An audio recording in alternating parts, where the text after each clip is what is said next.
um, record a tutorial on how to retouch denim or jeans, like you guys say in the States. Okay, so take a look here and I'll let you know what we're going to fix briefly.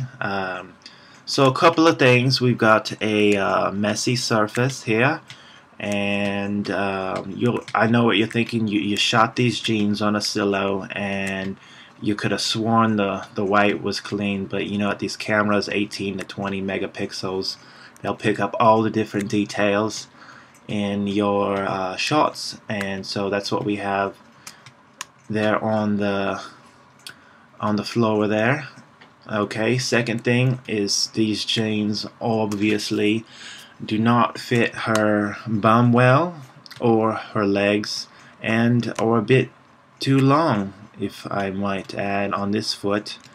So we'll fix the bagginess here, and another thing is we'll fix the little hip thing going on here and right here, and then we'll fix, we got a little bit of a tattoo coming out, so we'll get rid of that there, and it is along the lines of the jean, so it makes it a little more difficult. You can't just simply heal that, because we get this funky little blur effect that we do not find pleasing to the eye. Okay, so first thing first, let's just create a new duplicate layer. We'll just drag the same layer to the new layer button right there.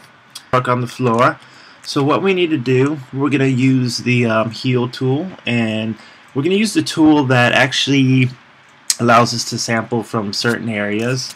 And because the one that's automatic, that just kind of guesses for you, doesn't seem to work that well. And in any form of production, automatic is never the route you want to go. And I'm just going to sample up here. There's not much texture at all, but I know it's clean, and eventually this floor is not going to have any texture. So to sample up here, I just hold down the Option key or Alt, and I'll sample there. You'll get this little crosshair, and then you click down right there.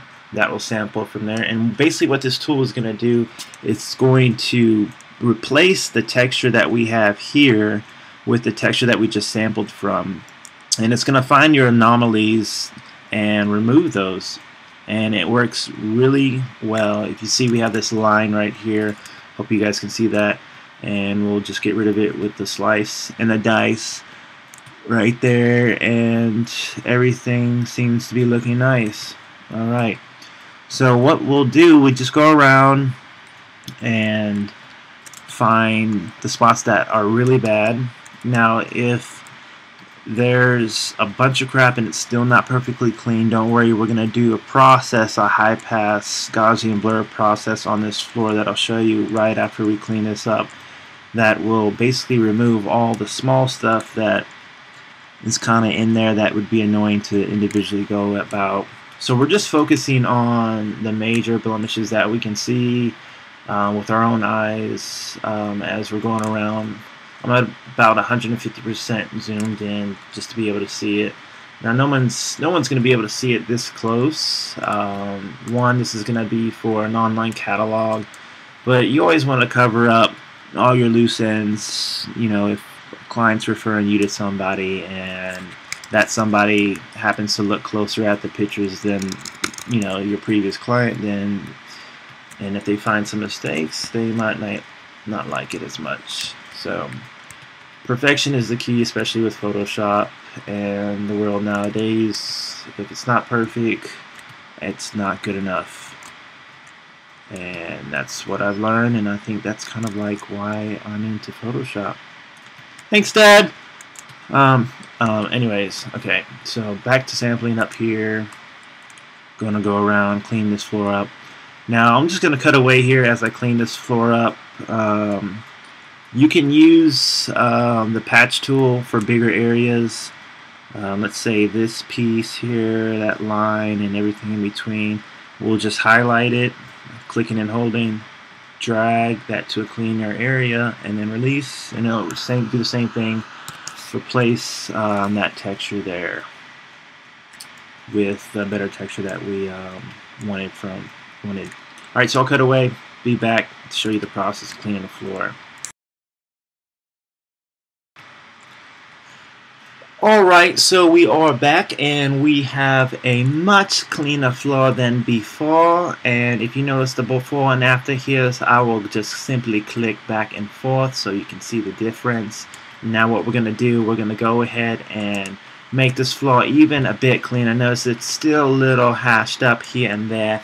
So what we're going to do, I have this action already saved. I titled it Linear 16 because it does use a linear overlay type of filter. That's not what it's called, but it does use a blending mode of linear, or a linear blending mode, if you will. And I'm actually going to change that to an overlay blending mode. So instead of hitting play, which would make my life a lot simpler, a lot quicker, and I can move on to the next photo about 5 minutes faster, I'm not going to hit play. I'm going to redo the whole bloody process just for you guys, your folks at home, so you guys can see this process and learn it yourself and apply to your next photo assignment. So what we're going to do, we're going to duplicate this layer, and I don't need that background layer anymore. I'm just going to merge that down with Command E, and then we're just going to create a new layer right there, dragging it down to the new layer button. Alright, so first thing we're going to do, go up to Filter, Other, High Pass. Now I believe, let's see, what did I have this set on? I don't even know, it's been so long since I've done it. Let's say High Pass, I had it set to 16 on the pixel radius. So we're going to go Filter, Other, High Pass. And I shoot with Canon 60D. It's a simple camera, 18 megapixels. And so I want to use a radius of 16 pixels. Don't ask me how I chose that number. You just gotta fiddle with it and figure out what your number is right. What I can tell you is after this next step, you're gonna do Filter, High Pass, choose your number, and then your next one is gonna be Blur, Gaussian Blur. Sorry, Gaussian Blur.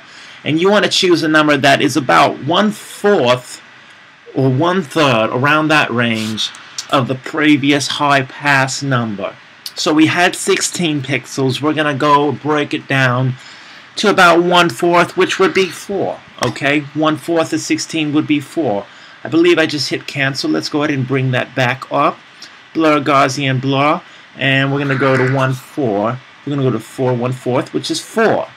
Alright, so you got a fuzzy, gray looking weird image. You're going to say, Feroz, what the freak are you doing here? So we're going to go Command I, or on a PC, Control I. Who cares about PCs anymore? Get a Mac. Command I, so we're going to invert the image right there. And then we're going to change the blending mode. This is where it all comes together. To overlay. Oh look, that's looking a lot more natural like we want. Now we only want to apply this to the floor. If you notice that it kind of does smooth things out a little bit on the floor. So what we have to do when we do a process and we want to apply it just to a specific area, we're going to put a layer mask on it. That's this little doohickey down here with the square and the circle. Let's just go ahead and click that. But before we click that, we're going to hold down Alt to make it a conceal layer mask. Notice it's black. If we undo that and just hit it without Alt, it'll be white. That means it's revealing everything. So we're going to undo that, hold down Alt, and it'll be black. That means it's concealing everything. Okay, now if we undo that and hit the thing without the Alt button, that means it's revealing everything. You got it? Okay, Alt, hit the layer mask button. It's right here in your layers palette. Palette, I like that word.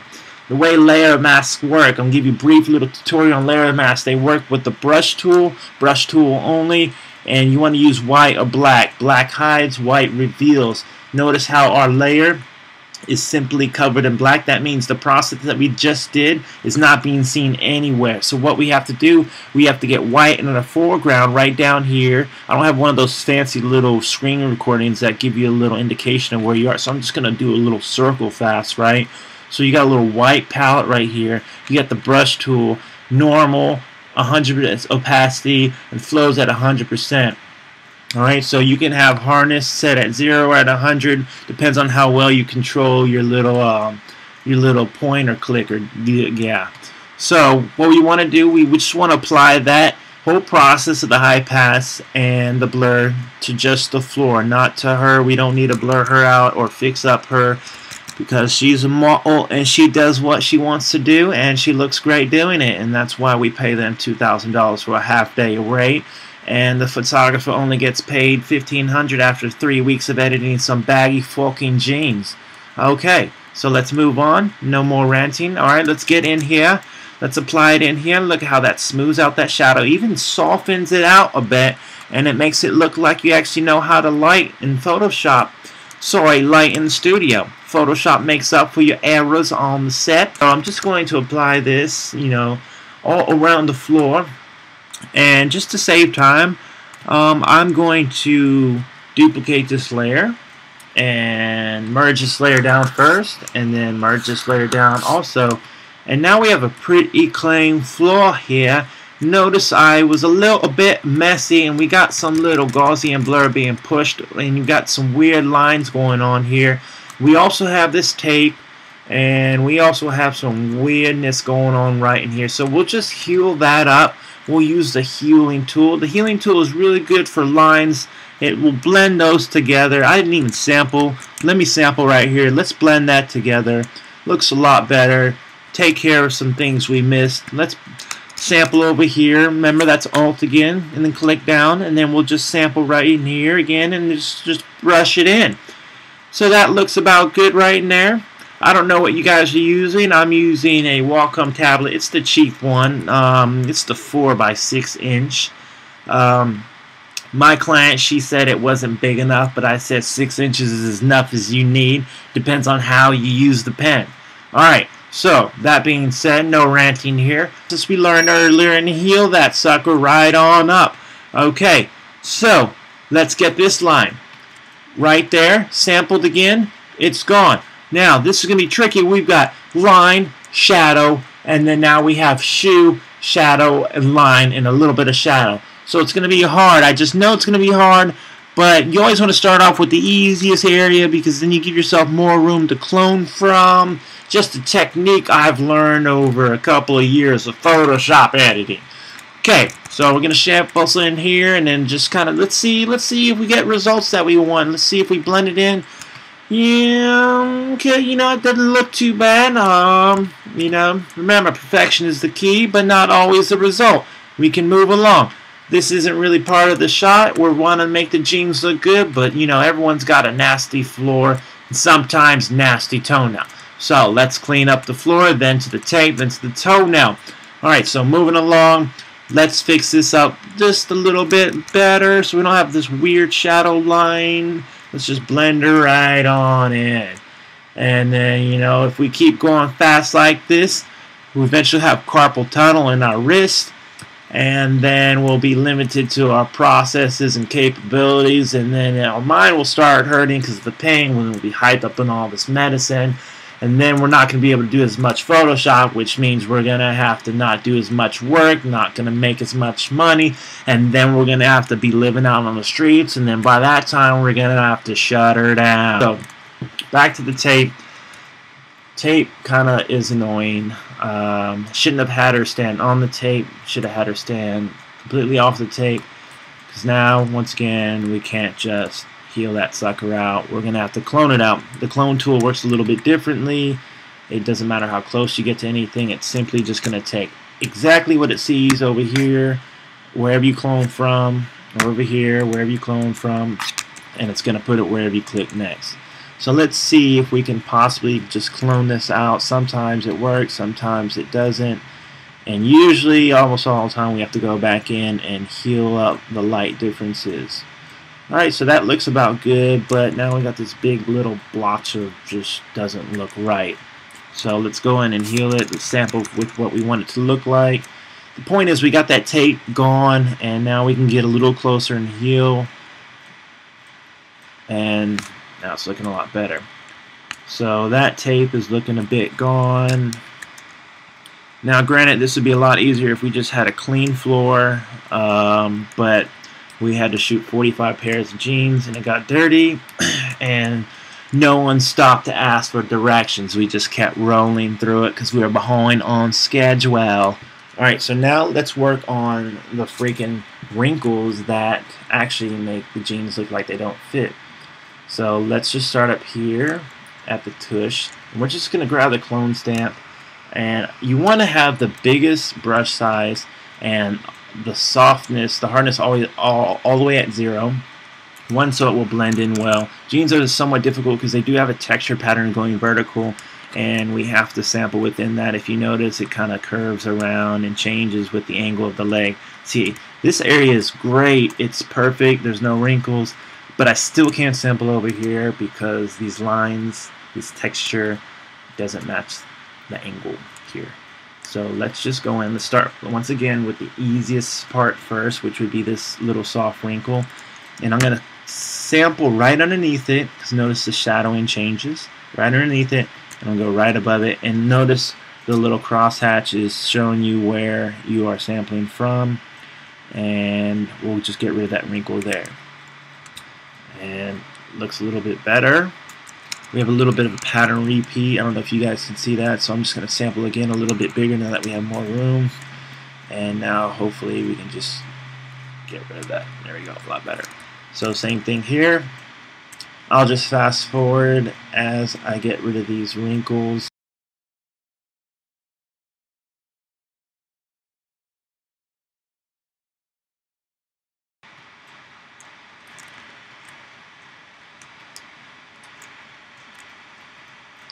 And I almost forget to mention, guys, that you can also use the healing tool in certain spots that the clone tool does not permit a good healing or a good replacement area. Cool. So we got rid about a good amount of those jeans, wrinkles, before and after those. 4 wrinkles after, so they look like jeans look like they're fitting her a lot better. I think I might get rid of this. Yeah, that looks good. Alright, so the other element that's making these jeans look baggy is around the edge. Now, trust me, this is like the 20th pair that I've edited.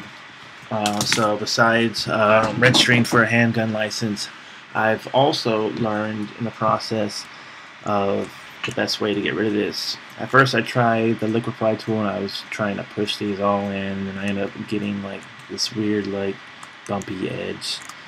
Now I just grab the pen tool, which you can just hit P, the letter P, just hit the letter P, which brings up your pen tool.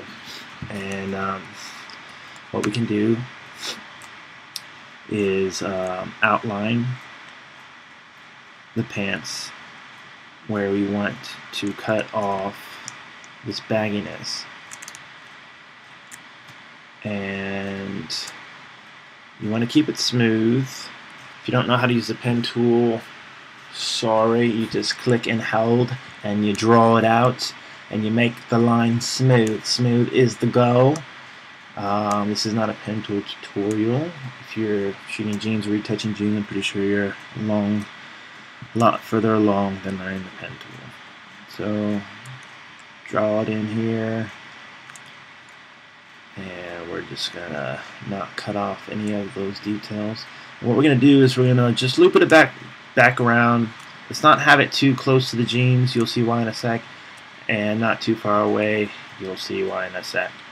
So I'm just gonna close this off, and I'm gonna right click or control click inside the pen area, or I don't know, does it have to be inside? No, it does not have to be inside. Just right click or control click and then make selection. So basically that path we just made will become a selection. It'll bring up feather radius. I have mine to 0.5, so when it does make this a selection, whatever I apply to it, it'll have a little bit of a feathering, which would be good because you don't want any really sharp lines because it starts looking digital. You want it to be about 0.5, and so now we have the selection. I'm just going to switch to any selection tool, which marquee is easiest because I remember because it's M. I'll just hit the letter M, and I'll just drag this over to the right. Notice it's not bringing anything with it, it's just a selection, and if I grabbed it with the move tool it would actually pull, and we don't want that. So I'm going to drag it off to the right, and I'm going to hold shift, but it'll keep it on that same plane so it will line up really well later. So now I'll just release, and I'm just going to hit Command C to copy that area, and then Command V to paste that area. Notice it made a new layer of simply that background area. Now it looks kind of weird, but once we line it up with the edge, it's going to look like a perfectly edged jean. Isn't that amazing? Look at that. So if I make that disappear, we've got wrinkles, we've got anomalies, we've got imperfection, and that's not acceptable. So we're going to leave that there. Now notice there's also this line here. So we're just going to heal that up, kind of like how we did on the floor. Let's just sample to the right of it, draw it in, gone. Sample to the right of it, draw it in, gone. Now notice this is like white on white, so you got to have a really good eye for this. There's a little trick that I use when I'm trying to see a little more detail. I just lean my monitor screen forward or backwards, and you can just kind of view it like at a weird inverted high contrast type of a look, and I can find more issues. So what we're going to do, we're just going to merge down this layer, Command E, and there we go. So basically do that same process on the inside of legs and the outside. Just use your judgment as what looks natural, and go from there. And now notice we have this little weird guy here from our last little process. We'll just clone stamp that and make it perfect, because that's all that is required of us, is perfection. That's it. That's all that's required. There we go. That looks natural. Okay. I will fast forward again here.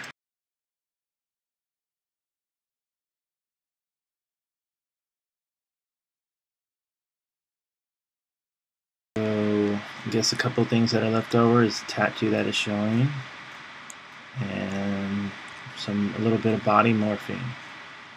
Alright, so let's get into the body morphing. Command Shift X to get there, or you can go to I don't even know the menu anymore. If you're not using shortcuts, you're wasting time.